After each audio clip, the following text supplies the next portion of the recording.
Iran America को एक बार फिर से जवाब देता हुआ नजर आया, क्योंकि जॉर्डन में अमेरिकी बेस पर मिसाइल अटैक किया गया है। IRGC ने बैलिस्टिक मिसाइलें जो है वो दागी हैं। आसमान में ही ईरानी मिसाइलें ढेर होने की बात सेंटकॉम कर रहा है। अमेरिकी बेस पर कोई नुकसान नहीं हुआ, इस तरह की बातें सेंटकॉम की तरफ से की जा रही हैं। कह रहे हैं कि हमारा एयर डिफेंस इतना मजबूत था कि जब ईरानी मिसाइलें आई तो उन्हें आसमान में ही मार गिरा गया। अब यहां समझना क्या है दर्शकों, समझना यह है कि मंशा क्या है।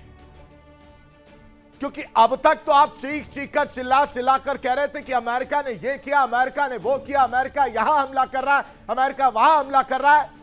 और जब अमेरिका खामोश हुआ, 2 दिन की खामोशी देखने को मिली, तो ईरान ने फिर से हमला कर दिया। यानी मंशा गलत है, यानी मंशा हमला करने की, क्योंकि बारूद की वापसी देखने को मिली है दर्शकों। मिडिल ईस्ट एक बार फिर जंग की आग में सुलग उठा है। अमेरिका का दावा कि ईरान ने उसके सैन्य ठिकानों पर सरप्राइज बैलिस्टिक मिसाइल अटैक किया है। यह वही ईरान है जो अब तक कह रहा था कि अमेरिका हम पे हमला कर रहा है। यह वही ईरान है जो अब तक सिंपैथी गेन करने की कोशिश कर रहा था। और यह वही ईरान की मंशा है जो नहीं चाहता कि अब शांति वार्ता हो।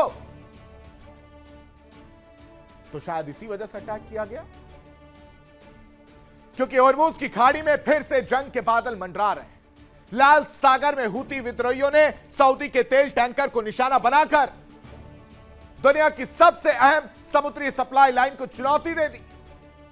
और उधर वॉशिंगटन में ट्रंप और नेतन्याहू की हाई वोल्टेज मुलाकात ने इस पूरे संकट को विस्फोटक बना दिया। तो सवाल सिर्फ मिसाइलों का नहीं है दर्शक, सवाल वैश्विक तेल सप्लाई का है, सवाल दुनिया की अर्थव्यवस्था का है, और तो और सवाल तीसरे बड़े क्षेत्रीय युद्ध के खतरे का है।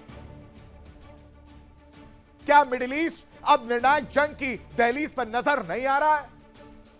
क्या होर्मुज और लाल सागर दुनिया के लिए नया रणक्षेत्र बनने वाले हैं? और क्या ईरान, अमेरिका, इजराइल और तो और हूती के इस टकराव से पूरी दुनिया इसकी कीमत नहीं चुकाएगी? अब ये ईरान का सरप्राइज अटैक क्या है वो समझिए।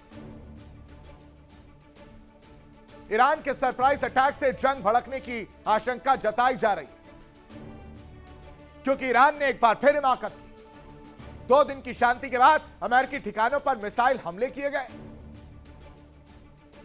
जिसमें यूएस निकलकर सामने आ रहा है। यूएस की तरफ से बयान आता है कि सभी बैलिस्टिक मिसाइलें इंटरसेप्ट कर ली गई, समय रहते उन्हें हवा में ही मार दिया गया। तो ईरान से पूछना चाहिए, ईरान से समझना चाहिए, और ईरान से सवाल होना चाहिए कि 2 दिन की शांति के बाद तनाव क्यों बढ़ा? क्या ईरान नहीं चाहता कि शांति हो? क्योंकि अमेरिका बड़ा आरोप लगा रहा है, कह रहा है मिडिल ईस्ट में अमेरिकी बेस निशाने पर है, हम तो चुप बैठ गए थे, फिर हमले क्यों? वो तो गनीमत रही कि एयर डिफेंस ने सही समय पर मिसाइलें इंटरसेप्ट की और उन्हें मार गिराया, वरना हमला और भीषण भयावह हो सकता था, नुकसान और ज्यादा हो सकता था। और अगर यह सरप्राइज अटैक ईरान ने किया है तो इससे टेंशन बढ़ी अमेरिका की, तैयार नहीं था अमेरिका, और इसकी वजह से होर्मुज में जंग के संकेत साफ दिखाई दे रहे हैं। देखिए इंडिया डेली 24/7 अब आपके स्मार्ट टीवी पर। इंडिया डेली मौजूद है सभी डिजिटल प्लेटफॉर्म पर लाइव और लगातार। इंडिया डेली 24/7 हर दिन राष्ट्र को समर्पित।